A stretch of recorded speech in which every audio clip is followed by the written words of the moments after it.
What follows is Chris Chibnall's review of Time on the Rani Part 1.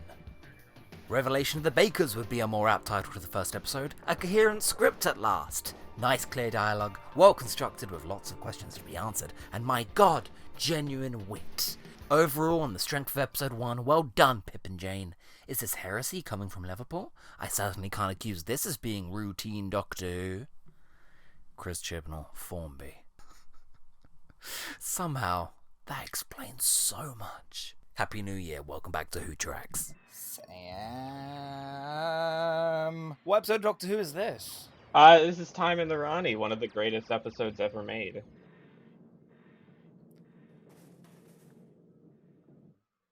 Okay, Sam.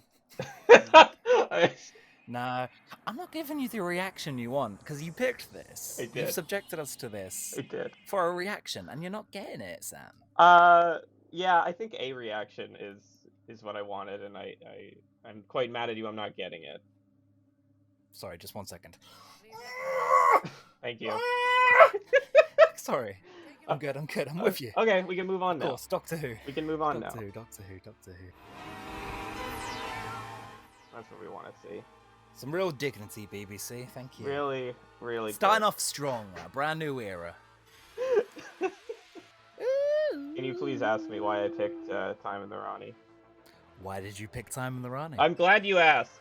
I recently came down with COVID, and I'm better now. But so part of my recovery plan was I had prescribed by a doctor the Colin Baker season, and I had the first Sylvester McCoy season on Blu-ray. And I was sort of just inundated with this period of Doctor Who, just in bed, sick out of my mind, watching this. A fever dream. He's literally a fever dream. And I think I texted no. you back in whenever about I want to do Time in the Rani, and you said no. And I said, okay. Literally defying the point of this web series. And I said, okay. And then I watched it again, and I was like, Time in the Rani? And you said, okay, fine. I gotta be honest with you, I'm not coming in with anything. I watched this once in 2014, and I listened to the audiobook on my way to work in passing. But I don't have anything to say. So you're leading, buddy. Okay. I'm the fucking Rani. This is what I say. I think this period of the show has always fascinated me, because it's this television show in panic mode, as you've sort of talked about before on your channel, where they're basically just throwing stuff against the wall to see what works, and they're 2 years away from cancellation at this point, and it's just, you can just see the desperation on screen. It's the mid-'80s. They can't do stories like, oh, we're on a planet of the giants, or oh, look, we met Marco Polo. You have to do this thing. They fully could. No, they fully could, but they're not. They're not. They've decided this is the show. And especially this episode, which we'll get into, just so many moving parts. The Rani, time, kidnapping geniuses, there's Bubbles and bat people and toadmen. And the toadmen have their own weird, overdeveloped lore that isn't important or relevant. And they have an orgy room. They're gamers. We'll get to that, I'm sure. Yeah. Woo! Our first introduction to Mr. McCoy. May I just say, absolutely blowing it. Oh, I disagree. Fucking atrocious. Are you what? Oh, I disagree, but I want to hear what you have to say. I just find it incredibly embarrassing. Earlier, you said they're throwing everything at the wall. Yeah. I think they're not. I think they're throwing, repeatedly, the Bakers at the wall. Time and time again, they're throwing Pip and Jane Baker at the wall, and it's not sticking. It's not working. J&T specifically. Yes, and that's it. It's a nightmare concoction of Pip and Jane Baker cute dialogue, Sylvester McCoy not having his feet under the rug yet, and J&T's insistent on, what his doctors act and sound like. Creates really just a nightmare concoction. This is a worse first impression to me than Twin Dilemma. Oh, Oh, I'm sorry, jeez. That actually kind of hurts me to hear you say that. No, it's fine. I'm not taking it back. He's cute. McCoy looks kind of cute in it. He's very cute. He's a beanie baby. But you see his sort of props as this performer. I don't know. I like it. I love the poster generation weirdness and running around. I think, and I think, going from Colin Baker, who, like, even in Trial of the Time Lord was still a dick, to this, I think it's quite good. I like how fully vulnerable the Doctor can be in this story because, you know, it's the 80s. We haven't seen that in a little while. Well, other than Trial of a Time Lord, I guess. Maybe Pip and Joan Baker just think he's this hopeless little moron man. I love McCoy, and early McCoy, I always stress that first season, that's my favourite version of the character, where it's just full Patrick Trout and Charlie Chaplin. I have to stress, putting a little clause, except Time and the Rani, because I think it's atrocious. Every single line is that Cute's always getting the sayings wrong. It takes two birds to shoot a canary or something. It's like, that's not it, you silly goose. But then that's the only fucking joke in the full episode, in the full 4 episodes. Okay. This is my fantasy. Sorry, what's happening on screen right now is my fantasy. Continue. Which one are you? I don't... Ooh. It depends on the day, Sam. Yeah, no, we've all been there. It's batshit crazy. Yeah, no, it wasn't the COVID meds. It really was not the COVID meds. This was just the standard of British television at the time. Because it's been a fairly normal, like, bad episode of the show so far, and then... Yeah, like, kidnapped, blah, blah, blah, blah, blah. Whoa! And then, like, just the mechanics of this booby trap. Like, just to say, it's a tripwire randomly spread apart in this quarry. If you happen to step on it, you'll get trapped in a giant bubble, Yes. fly aimlessly into a wall, and turn into a skeleton. Okay. It's batshit, but it's also very on form. I remember her first story, she had a tripwire that turned people into trees. Oh, Landmines that turned people into trees. She's got, like, a thing. She's nothing if not consistent. Yeah, I have yet to make it through the Mark of the Rani. I don't think I've ever seen that. Oh, I recommend not doing that. Consistently, the Rani stories are the absolute pits of Doctor Who. I don't know. I think I'd be willing to give her character and definitely the performance more of a chance if they kept her away from the Master. Because Yeah. pair her with the Master and they just become Team Rocket, you know what I mean? You can always understand the Rani because she never lies and she's fully rationally minded. She just doesn't have any sense of ethics. That's a good basis for a villain. I think that's fine. And especially someone who, like, the Doctor knows is more intelligent than him in this certain respect. Oh, God. But then Time the Rani comes along and the Rani's like, the Doctor's a genius. Yeah. Yeah, this especially, like, I need his help to do whatever the fuck I'm doing. It's a little like, okay, whatever. Yeah, this doesn't strike me as a very super rational Rani plan, right? This is a master plan. It's barely a plan. Playing dress up and taking a disguise. Yeah, you're right. Okay. Plan was generous. Yeah. Series of events. And you, Mel. I actually tried watching this last night with my partner. Wait, I think it's at this point, actually. I look over and she just has this look on her face like, what the fuck? And I say, what do you think? And she says, I hate this. Jesus. And I'm like, oh, okay. Yeah, just not even humoring the fun 80s tackiness. I'm the exact same. I completely empathize. I think she was just so overwhelmed by all of this, which, like, fair. I think it's wacky, I think it's tacky, but it's not actually fun. Oof. So it's just the audaciousness of the 80s. I just look at it and go, ugh. I like the set. It's an ick. It's an oh, this is ick. This is just ick. This is what I like. I like the sets. All right. Yeah. Let's really go. Let's try it. Sets. I like Sylvester McCoy's performance. McCoy. I think he's having a lot of fun with it, even though he is sort of chewing the scenery. I love the bat creatures. Yeah, you might get away with calling them the last iconic alien species. No, not even that, really. I knew you weren't finished, Rani. I told Mel as much. You told me! No, Mel. I am Mel. Who's the Rani? Try looking in the mirror, the face of evil. I've had enough of this drivel! All right, compromise. I like to think that the only reason J&T didn't have the 7th Doctor try and kill his companion is because Mel's too strong for it. Stay away from me! What have you done with the Doctor?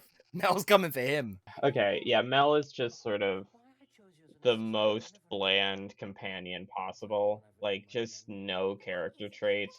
Bonnie Langford is here, and she's likable. Not Mel, Bonnie.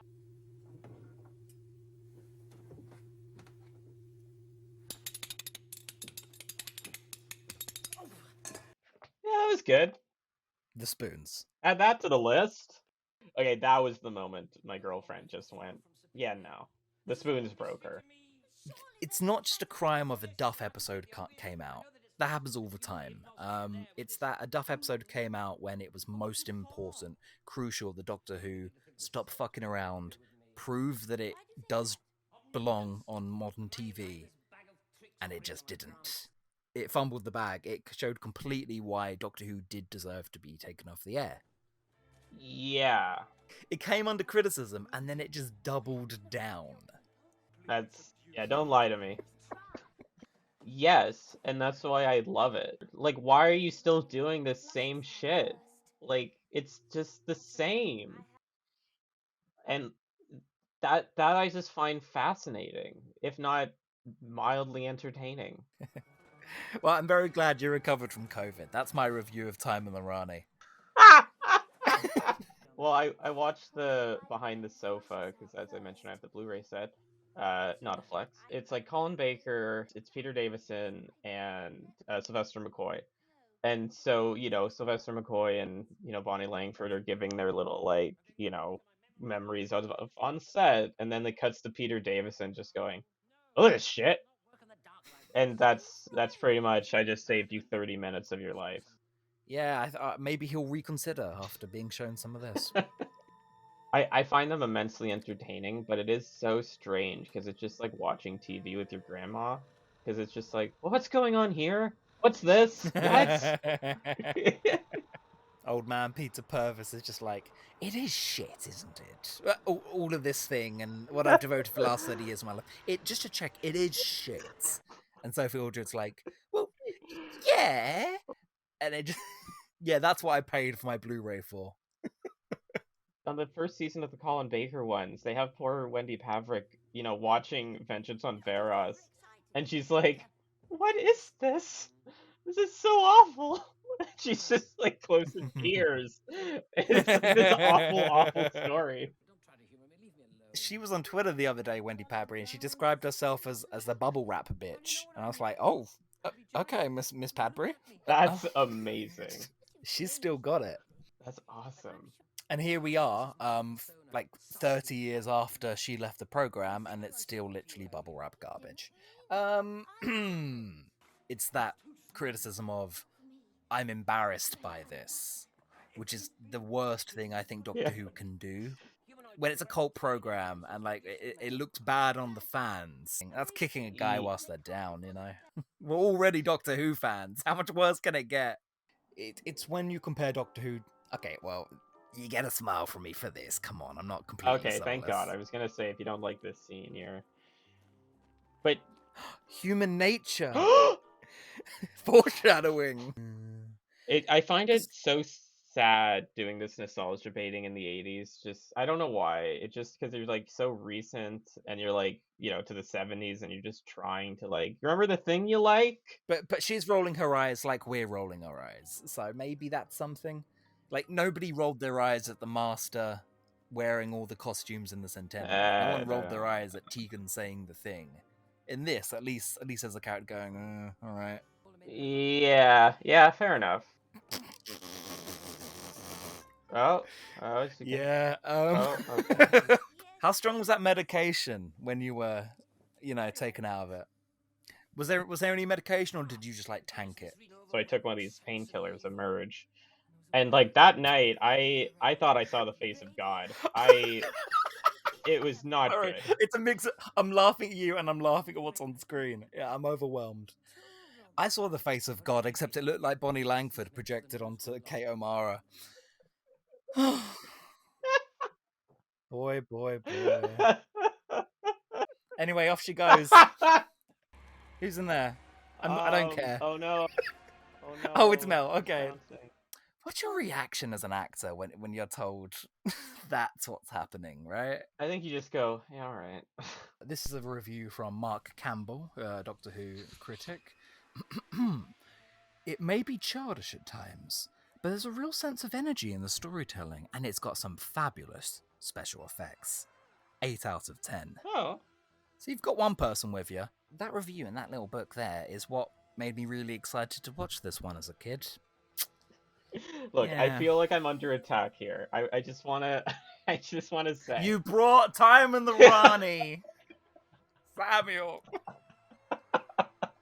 We're gonna turn a new leaf in this next episode. You'll hear nothing but fucking daisies from me. thank you, I appreciate that. I will say this about Time and the Rani. I don't like it. Okay? I don't like it. I'm finding myself ever more in a minority of Doctor Who fans who genuinely likes the really, really fucking bad ones. But I'm there. Like, I love Time Lash. I love Warriors of the Deep. But you know I'm there in your corner. This web series is us tackling a lot of the really, really panned ones. But you don't have me in your corner for this one, and that's why it's so unique to me. It's not the episode I hate the most, but it probably is the worst episode ever made. Oh my god. I know. Well, I want to ask you, you read the book. What did you learn from the book? Can I be honest with you? Can I level with you? I did the same as I do every single time I try and watch this serial. I tuned the fuck out. And I tuned out at the end of episode 2, so it's very fitting that we're watching episode 1 and 2 today. There are a couple differences, but it opens with like a Sixth Doctor scene, so you know, they bridged the gap a bit. It's a pre-regeneration bit, and where he does just bang his head on the console. They explain how the Rani survived Mark of the Rani. The T-Rex snapped its neck on the TARDIS roof, so that's weird. There's no world expansion, there's no justification. Who wrote the novelization? I think it was Pip and Jane Baker. Oh, that'll do it. That'll do it. Yeah, Not a man. Terrence Dicks. Oh, that's sad. God bless them. We cannot bash them. No. Because their intentions were too pure. There's nothing like actually dodgy behind the scenes that I know of that you could level at them. No, they seemed like a lovely couple. They're just a nice old couple who wrote some crap. And that's fine. That's not a crime. No, it's not a crime. Give me that over a neoliberal any day. There we go. That's a good explosion. I like the explosions. Add that to the list, please. The justifications have gone to Universal Studios stunt show logic. Cool. On the topic of the Bakers, did you know how this story actually came about? No, please inform me. You'll love it, you'll love it. So, it's 1987. John Nathan Turner didn't expect to be here anymore. Bonnie Langford's brand new, Sylvester McCoy's brand new. No one really knows what they're doing. That applies to the writers as well. They had nothing. They've been quite open about the fact that at this point in the production block, they had fuck all. John Nathan Turner said, give me an alien planet, give me a giant brain. And that's all he had. So the writers drew upon the 1986 Choose Your Own Adventure book. Oh no. Yeah, Race Against Time. That actually makes so much sense. That makes so much sense. Yeah. In Race Against Time, you battle the Rani as she's trying to build a time destabilizer something to reshape the universe in her design. So that's how we get here, you know? That like genuinely depressed me. Like, I can't No, even I don't explain think it's why. a bad thing per se. It's Doctor Who writers on crunch. Like not even taking like a TV comic or like a novel or like a fucking choose your own adventure thing where it's just like What had come out the previous year and yeah, it's what they had to hand.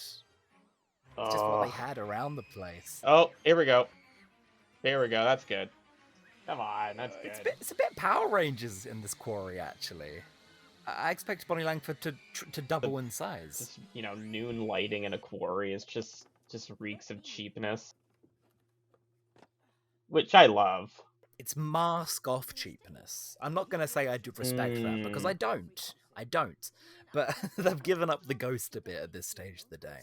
And you've got to honestly think, at this point, no one's thinking anything other than, Jesus, what happened to Colin Baker was rough. Yeah. I mean, they're just happy to be working at this point. Did Michael Grade have a point? Question B.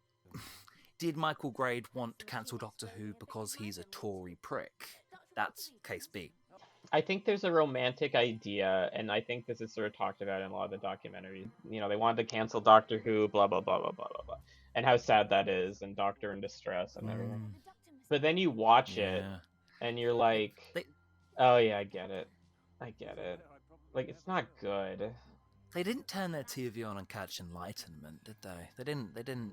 No. Vengeance on Varos isn't really going to be like what saves Doctor Who. It's this horrible little depraved Mary Whitehouse Bates. Yeah, no, I think it did need a kick up the arse.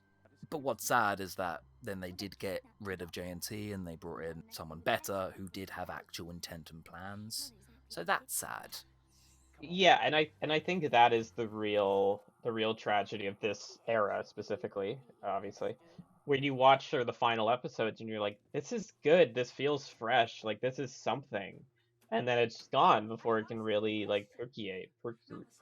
Because we spent so much time doing this. Yeah, exactly. And just going around in circles. Doesn't bode well for my seventh persona. Being so completely taken in by the wretched Rani. I've always had a troubled relationship with Mr. McCoy. At conventions or what? But I do have a McCoy story. Last year I wrote a essay for one of my classes on queer readings in science fiction. Poggers! So I did actually reach out to Mr. McCoy's agent, and I said I would love to interview Mr. McCoy, to which she said, no. No! So that's my McCoy story.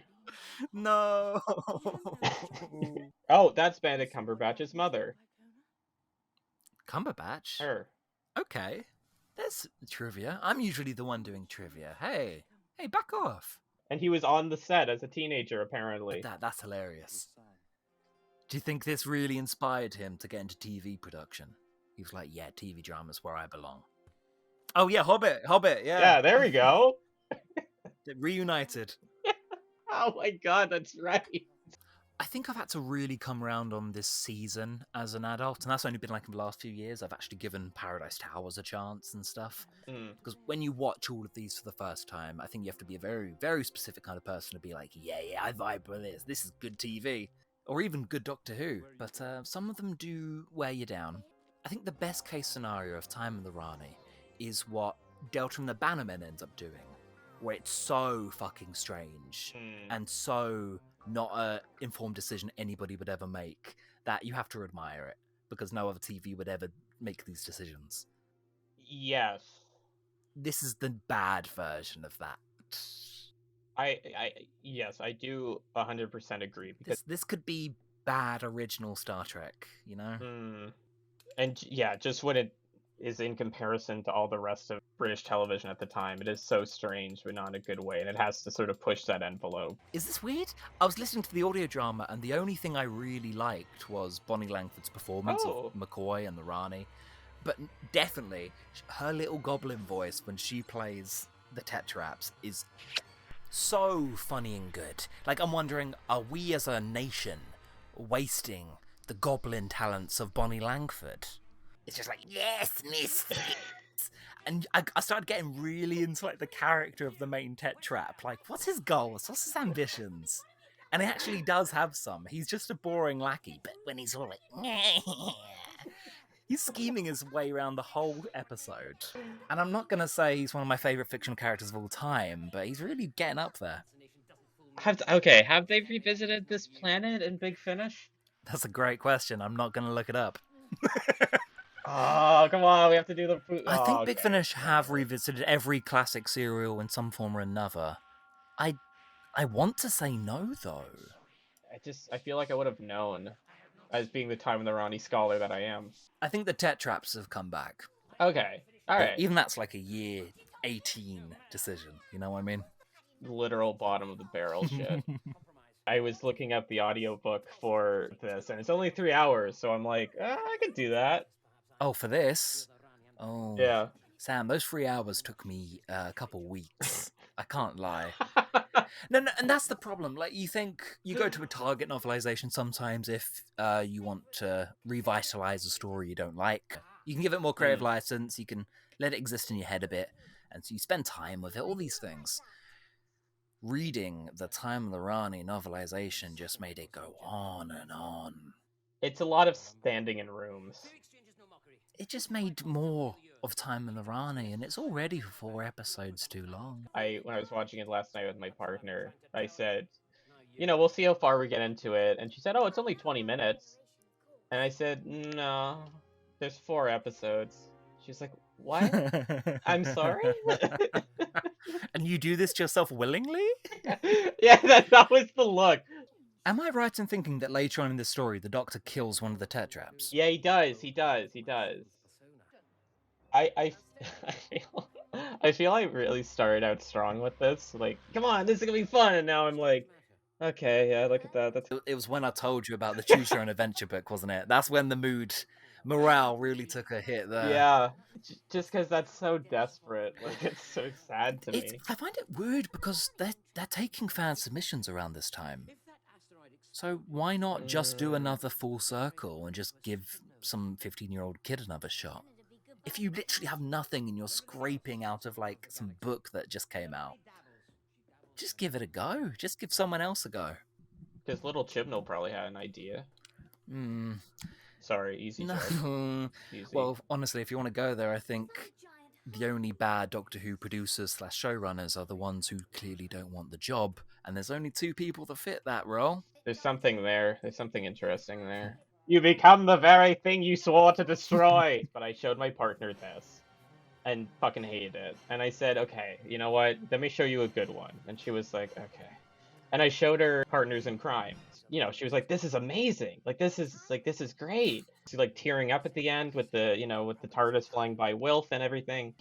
But yeah, that separation is so small. Like in that episode, like there's fat creatures walking out of people. Yeah, and this has giant bat people with guns.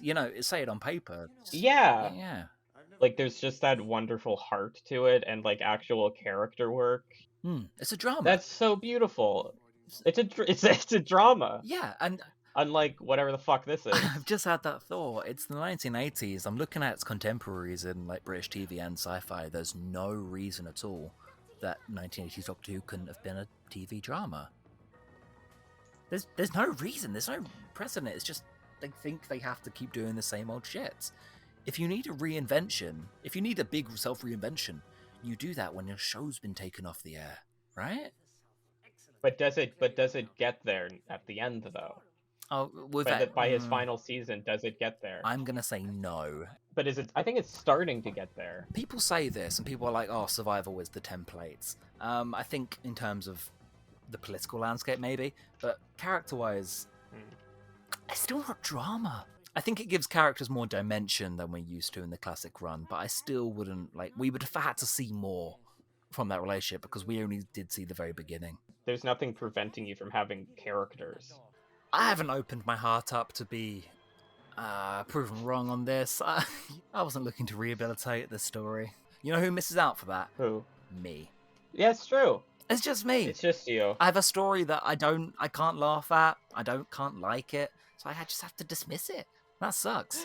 I like this. I like that's a good end for this. Just like you came in not liking it, and if anything, you hate it more now. I didn't try. You didn't try. I didn't try to like it.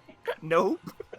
I just had to voice my opinions on it to someone, and I have dampened your day as a result. And to everybody watching at home. Hi, guys. Hi, guys.